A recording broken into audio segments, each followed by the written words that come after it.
रस मीठा। कि ठाकुर जी आपको आपके संग लीला करते हैं तो समझो कि वो प्रसन्न हैं। आज भी एक वैष्णव ने मुझे 2-3 बात आई हैं लिख करके। एक ने मुझे कहा कि महाराज जी, कल वो सुबह से ही विचार कर रहे थे कि एक भजन जो कल हमने गाया, नाम रस मीठा रे कोई पीवे कोई पीवे। तो बोले महाराज जी हम सुबह से ही विचार कर रहे थे, सुबह से ही उस भजन को सुन रहे थे और कथा सुनते सुनते बीच में ही घर वाले लेने आ गए।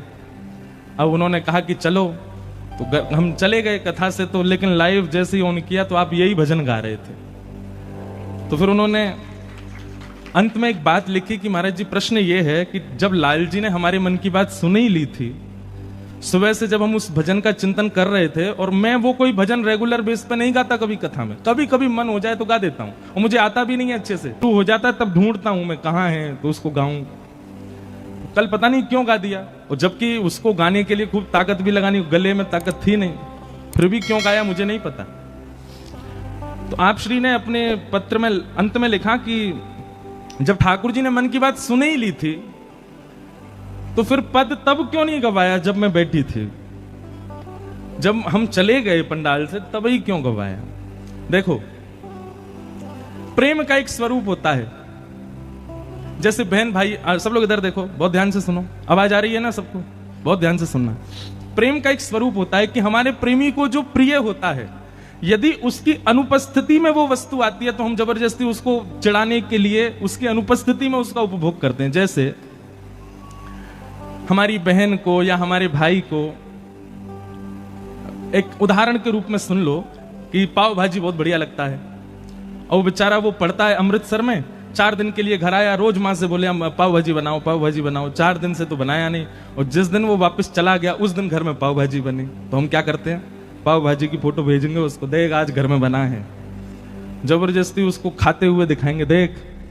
या फिर कभी कभी किसी की एकादशी होती है और एकादशी पर जो लोग एकादशी नहीं रखते वो जानबूझ करके वो सब्जी बनाएंगे जो एकादशी वाले को प्रिय है, वो तो खा नहीं सकता, तो उसको दिखा दिखा खाते हैं देख। तो सामने वाला क्या होता है, वो मचल जाता है, वो थोड़ा चिढ़ जाता है। ये लेकिन चिढ़ाने के लिए नहीं, ये कोई प्रतिस्पर्धा नहीं है, ये प्रेम का एक स्वरूप है। तो ठाकुर जी जिन्होंने ये पत्र लिखा, कल ये पद उन्हीं के लिए गाया गया था और ठाकुर जी ने ही गवाया था। लेकिन कब गवाया, जब वो चले गए कथा से। जब वो चले गए तब मानो ठाकुर जी सींग दिखा रहे हैं, देख अब गवाया मैंने। तो ये तो प्रेम का स्वरूप है। ठाकुर जी आपसे प्रेम करते हैं इसलिए आपके संग खेल रहे हैं, और जिस प्रेम में खेल नहीं हो वो प्रेम काय बात का। जिस प्रेम में प्रेमी चिढ़ाता ना हो, जिस प्रेम में प्रेमी आपकी टांग ना खींचता हो, जिस प्रेम में प्रेमी आपको परेशान ना करता, वो प्रेम थोड़ा ही है। जहां पर आप जो चाहते हैं वो होता है, आप जैसा मांगते हैं वो होता है, वो तो फिर उसको क्या बोलते हैं, वो तो क्या बोलते हैं उसको, वो तो फॉर्मेलिटी होती है। होटल में जाओ, जो मांगोगे मिलेगा। आप आधी रात 2 बजे फोन करके रिसेप्शन पे बोल दो मुझको पानी पूरी खानी है, तो वो अवेलेबल करके देंगे आपको। जहां पर प्रोफेशनल होता है, जहां पर फॉर्मेलिटीज होती हैं, जहां पर केवल व्यवहार होता है, वहां इच्छा अनुसार सब कुछ होता है। पर जहां प्रेम होता है वहां तो चिढ़ाना चिढ़ना लगा ही रहता है। ठाकुर जी आप जो चाहें वो आपको दे दें तो समझ जाना फॉर्मल हो गए ठाकुर जी। लेकिन आप जो चाहो मांगने पर भी ना मिले, खूब परेशान कर दें महाराज, थका दें बिल्कुल ही, समझो यही तो प्रेम है। प्रेम में थकाया ही जाता है, प्रेम में रुलाया ही जाता है, प्रेम में परेशान ही किया जाता है। लिख लीजिएगा, जहां सामने वाला परेशान ही ना करता हो वो प्रेम नहीं है। तो अगर ठाकुर जी से प्रेम माना है तो फिर कमर कस लीजिए कि परेशान भी करेंगे। तो ऐसी अद्भुतता। और भी 2-3 भाव आए हैं। किन्हीं का भाव है कि गुरु की पहचान क्या है, सुनिए बहुत ध्यान से। जिनकी उपस्थिति, जिनका केवल दर्शन, जिनकी केवल बैठने की आकृति देखने मात्र से आपके संशय समाधिस्थ हो जाते हो, संशयों का समाधान हो जाता हो, समझ जाना यही गुरु हैं। जिनकी उपस्थिति। अच्छा, इसमें भी 2 बात होती हैं। कई बार क्या होता है कि गुरु, आजकल जो गुरु बन गए हैं सब जगह, सबको प्रणाम है, सबको वंदन है। भक्तमाल जी कहती हैं किसी का भी अपमान मत करो, चाहे वो आडंबरी कर रहा हो फिर भी उसको प्रणाम करो। पर फिर भी आजकल क्या है कि प्रभावशाली गुरु बहुत ज्यादा हो गए हैं, जो केवल अपना प्रभाव दिखाते हैं पर स्वभाव से उनके अंदर कुछ नहीं। अब ये विवेक आपका होना चाहिए कि आप उसके प्रभाव से तो नहीं रीझ रहे, प्रभाव से नहीं रीझना है, प्रभाव नहीं, स्वभाव विशेष होना चाहिए। परंतु गुरु कौन, लिख लीजिएगा, 2-3 पॉइंट हैं। गुरु वही जो हरि से मिलावे, जिसके जीवन में आने के बाद आपका भजन पहले से दुगना हो जाए, समझ जाना वही गुरु है। जिसके जीवन में आने के बाद वृंदावन पहले से अति प्रिय लगने लग जाए, समझ जाना वही गुरु है। जिसके वचनामृत जीवन में आने के बाद अब सबसे दोष दृष्टि नष्ट हो जाए, सब में गुण ही गुण दिखने लग जाए, समझ जाना यही गुरु है। जिसके जीवन में आने के बाद आपके चित्त से जो दोष आप इतने वर्षों में भी नष्ट नहीं कर पाए, अब धीरे धीरे वो दोष नष्ट होने लग जाए, समझ जाना ये गुरु है। तो गुरु वही जो हरि सो मिलावे, गुरु वही जो सदमार्ग दिखावे, और अंतिम बात, गुरु वही जो सब छुड़वा के वृंदावन बसा दे, वही गुरु है दिखावे। और अंतिम बात, गुरु वही जो सब छुड़वा के वृंदावन बसा दे, वही गुरु है। आप लोग देखो, अन्यथा मत लीजिएगा, और अन्यथा लेने वाली बात नहीं है, पर आप सब लोग, कई लोग मुझे यहां दिख रहे हैं, वो तन है केवल उनका जलंधर में, पर वो अपने भाव से, अपने मन से, अपनी विचारधारा से जलंधर में है ही नहीं। और सही बताएं तो असली ब्रजवासी वही जो मन से सदा ब्रज में रहे। आज तन से बहुत लोग ब्रज में रहते हैं। मैं तो कई बार ब्रजवासी को ही डांटूं। अभी मेरी मथुरा में कथा थी, सब ब्रजवासी आते थे कथा में, तो हम ब्रजवासियों से भी कहते थे कि हमारा सौभाग्य कि हम ब्रज में जन्मे हैं। पर ऐसे ब्रज में जन्म लेने के बाद भी जब ब्रज का हमने वह उपयोग नहीं किया जो करना चाहिए, तो क्या फायदा।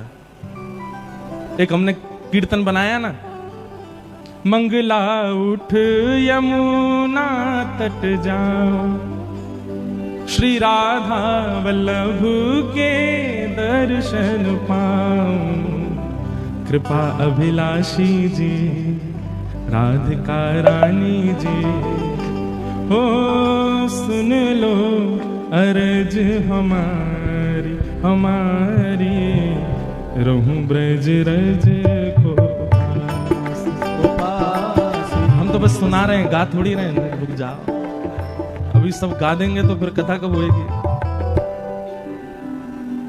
चलो गा ही लो। राधिका रानी जी वृषभानु दुलारी जी, राधिका रानी जी वृषभानु दुलारी जी, हो सुन लो अर्ज हमारी हमारी, रहूं ब्रज रज को पास पासी, रहूं ब्रज रज को। ये इस पंक्ति में हमने 3 भाव लिखे हैं। इन 3 बातों का अगर आपने वृंदावन में पालन कर लिया ना, तो समझ जाना यही असली ब्रजवास है। सबसे पहला, वृंदावन में जाने के बाद में प्रयास करो कि आप 3:30 पौने 4 बजे तो अपना बिस्तर छोड़ दो। सुबह सूर्य उदय आपके सामने होना चाहिए।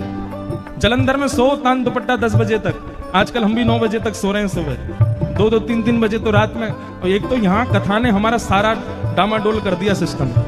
क्यों? 10 बजे तो कथा पूरी होती है, और कहाँ और जगह कथाओं में नियम होता है कि 8:30 बजे तो प्रसाद पा करके 10 बजे तक तो बिस्तर पे होते हैं। अब यहाँ तो हम भोजन भी पहले ही करे आते हैं, शाम को कुछ खाते भी नहीं जाके। तो यहाँ तो पंजाब है भैया, सूर्यास्त पंजाब मस्त। अब वो बात अलग है, कई लोग कुछ और चीजों में मस्त होते हैं, पर हम सब तो महाराज भक्ति में मस्त हो रहे हैं। तो सबसे पहला, मंगला उठ यमुना तट जाऊं, मंगला उठ यमुना तट जाऊं, हे मंगला उठ यमुना तट जाऊं, मंगला उठ यमुना तट जाऊं। संकेत समझिएगा, अब पद में पूरी बात तो लिखेंगे नहीं, संकेत लिखते हैं। सबसे पहले वृंदावन में उठते स्नान करके यमुना जी का दर्शन करो। राधा रमन राधा वल्लभ जहां भी आपके मंगला का समय, उससे पहले पहले यमुना जी को प्रणाम करके आओ। और यमुना जी के दर्शन करने के बाद मंगला दर्शन सबसे श्रेष्ठ हमारे श्री राधा वल्लभ जी का। मंगला उठ यमुना तट जाऊं, मंगला उठ यमुना तट। उसके बाद श्री राधा वल्लभ के दर्शन पाऊं, राधा वल्लभ के दर्शन पाऊं, ओ प्यारे राधा वल्लभ के दर्शन पाऊं, प्यारे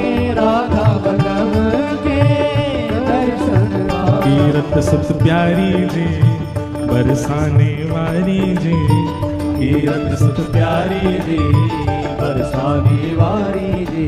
ओ सुन लो अर्ज हमारी हमारी, रहूं ब्रज रज को पास को पासी, रहूं ब्रज रज को पासी। पासी, रहूं ब्रज रज को पासी। रहूं ब्रज रज को अब पासी। पहला क्रम हो गया, वृंदावन जाते ही मंगला उठना है, यमुना जी दर्शन करके फिर राधा वल्लभ जी के दर्शन करने, फिर जहां जहां आपका मन हो जाओ। उसके बाद दूसरी क्रिया जो बहुत इंपॉर्टेंट है ब्रज में, वो क्या करनी है? ब्रजवासिन के मधुकर पाऊं, ब्रजवासिन के मधुकर पाऊं। इतने लोग बैठे हैं, कितने ने आज तक ब्रजवासिन की मधुकरी पाई है? हाथ उठा, झूठ मत बोलिए। हमारे कृष्णानंद जी महाराज जी जब भी वृंदावन आते हैं, मैया से कह के बोले घर की मधुकरी पवाओ। लेकिन एक मधुकरी में एक बात का ध्यान रखना, दो चीजों का ध्यान। पहली बात तो मधुकरी किसी परिचित के यहां नहीं पानी है। आपका परिचित नहीं होना चाहिए जिसके आप मधुकरी पाओ, संतों की बात अलग है। अपरिचित के यहां जाओ, और हर बार मधुकरी एक नए घर से होनी चाहिए। दूसरी बात, मधुकरी किसी पात्र में, दोना में, पत्तल में नहीं पानी है। अंजलि, दोनों हाथ एक करो, जितना आ सके इसमें ग्रहण करो। ये दो क्रिया है भैया। पूरी दुनिया में 1000 माला करने का जो फल मिलेगा, 100 यज्ञ करने का जो फल मिलेगा, वो ब्रजवासी के यहाँ की टूक प्रसादी मधुकरी पानी से मिल जाएगा। और भैया हमें फल नहीं चाहिए, हमें तो श्याम सुंदर चाहिए। आप मधुकरी पाकर के वृंदावन में एक बार रहो तो सही, स्वप्न में ही सही, ठाकुर जी दिखेंगे जरूर। मधुकरी की है। आज कितने संत जन वृंदावन में मधुकरी पर रहते हैं। ब्रजवासिन के मधुकरी पाऊं, ब्रजवासिन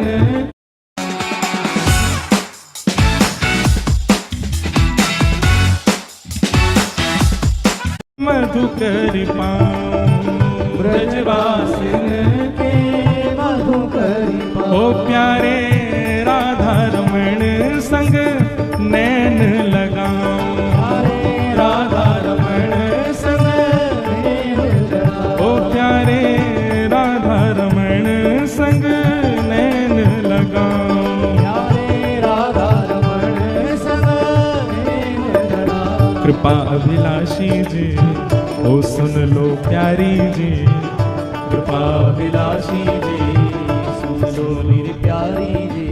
ऊंचे महलन वारी जी, विश्वभानु दुलारी जी, ऊंचे महलन वारी जी, विश्वभानु दुलारी जी।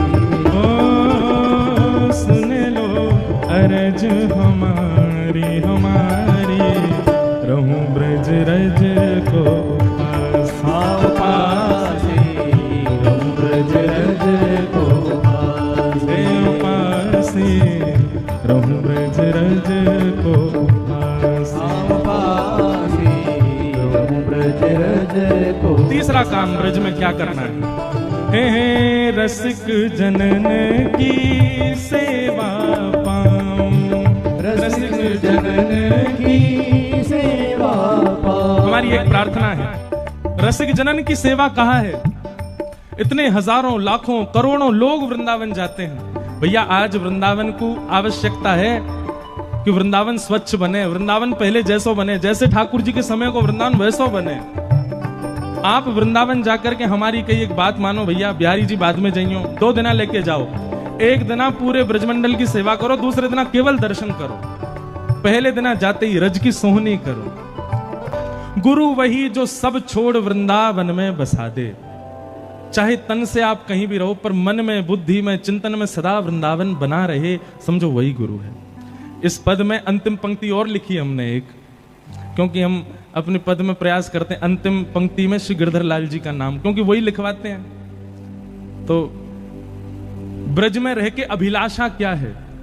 तो प्रथम हो गया मंगला दर्शन करेंगे, द्वितीय हो गया मधुकरी पाएंगे, तृतीय हो गया रसिक जनों की सेवा, ब्रजवासियों की सेवा करेंगे। इन सब के बदले चाहिए क्या? अरे वृंदावन बस के बाहर बढ़ाओगे वृंदावन को? नहीं नहीं ठाकुर जी। तो फिर अंतिम पंक्ति में लिखा, गोवर्धन पर्वत पे राजो, गोवर्धन पर्वत पर राजो। हमने अनेक संत जनों की वाणियां पढ़ी हैं, अनेक भाव पढ़े और उन सबसे दो निचोड़ निकाले कि श्री प्रिया प्रियतम की नित्य विहार लीला दो जगह पर होती है ज्यादातर ब्रजमंडल में, या तो यमुना जी के तट पर या श्री गिरिराज जी में पर्वत पर। तो हमारी अभिलाषा क्या है? गोवर्धन पर्वत पे राजो, गोवर्धन पर्वत पर। हे श्यामाजू, आप गिरिराज पर्वत पर विराजो और अकेले नहीं विराजो, तो गिरधर लाल संग दर्श करा दो, गिरधर लाल संग दर्श करा दो। बस ये दर्शन करने के लिए ही हमको ये सब करना है। प्रिया प्रियतम दोनों हमको दिख जाए, बस उसके बाद हमको कुछ नहीं चाहिए। फिर चाहे मैं मर जाऊं बस आकर नैनन में। बोलो वृंदावन बिहारी लाल की, बोलो वृंदावन बिहारी लाल की। तो आप श्री ने कहा है कि गुरु जी की पहचान कैसे हो? जिसकी उपस्थिति से आपके संशय निवृत्त हो जाते हो, जिसकी आज्ञा पर आपको 2 बार सोचना ना पड़ता हो। एक बार आज्ञा हुई तो आपकी यही चिंता है कि आज्ञा पूरी कैसे हो, बस उसी को गुरु मान लीजिए। और जिसकी कृपा से, क्या बता रहा था मैं? गुरु वही जो हरीसों में लावे, गुरु वही जो वृंदावन में बसा दे, गुरु वही जो सब प्रपंच छुड़ा दे, वो गुरु है। फिर आपने दूसरा भाव लिखा, अगर हमसे वैष्णव अपराध हो जाए तो हमें ठाकुर जी को कैसे मनाएं? हमने इसका एक कई बार कथाओं में कहा है, बहुत ध्यानपूर्वक सुनिए सब लोग, इधर देखो। अगर आपसे कोई वैष्णव अपराध बना है, आपने किसी वैष्णव के प्रति दुर्भाव अपने चित्त में रखा है, तो वैष्णव अपराध का यह प्रतिफल होता है कि ठाकुर जी आपका त्याग कर देते हैं। फल नहीं होता, यह दोष होता है।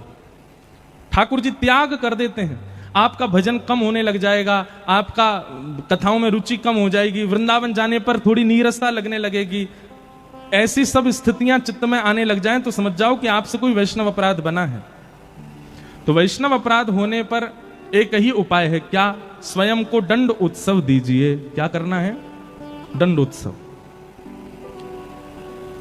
भक्तमाल जी में कथा आती है, एक रसिक मुरारी जी करके भक्त हुए भगवान के, उनके गुरुदेव ने किया था दंड उत्सव। दंड उत्सव क्या होता है? आप जैसे ही लगे कि अब भजन कम हो रहा है, वृंदावन के प्रति नीरसता आ रही है, कथा में मन नहीं लग रहा है, वैष्णव अब प्रिय नहीं लग रहे हैं, नाम जप में पहले जैसी रुचि नहीं है, तो वैष्णव अपराध बनाए जरूर, तुरंत वृंदावन जाओ और 5 दिन के लिए स्वयं को वहां दंड दीजिए। कैसा दंड देना है? बोले सोहनी करो, रसिक जनों के सन्मुख बैठ करके सबको प्रणाम करो, आंखों के आगे दिखने वाला कोई भी व्यक्ति क्यों ना आ जाए उससे क्षमा मांगो। चाहे वो रिक्शा वाले भैया, भैया हमको क्षमा कर दो, टेम्पो वाले भैया आ जाओ, उनसे बोलो क्षमा कर दो। अब कहां तक जाएं, अब तो बहुत अति हो जाएगी, नहीं तो महाराज वृंदावन का तो कीट पक्षी पतंगा कोई भी सामने आ जाए उससे भी क्षमा मांगो, हमको क्षमा कर दो। 4 दिन तक अपने आप को दंड उत्सव दीजिए। ये दंड भी है और उत्सव भी है। दंड देते हुए उत्सव मनाओ, क्या? सबसे क्षमा मांगो। और फिर अंतिम दिन झरा भंडारा करो किसी भी आश्रम में जाकर के, खूब सारे रसिकजनों को बुला करके सबको भोजन प्रसाद पवा करके दक्षिणा दे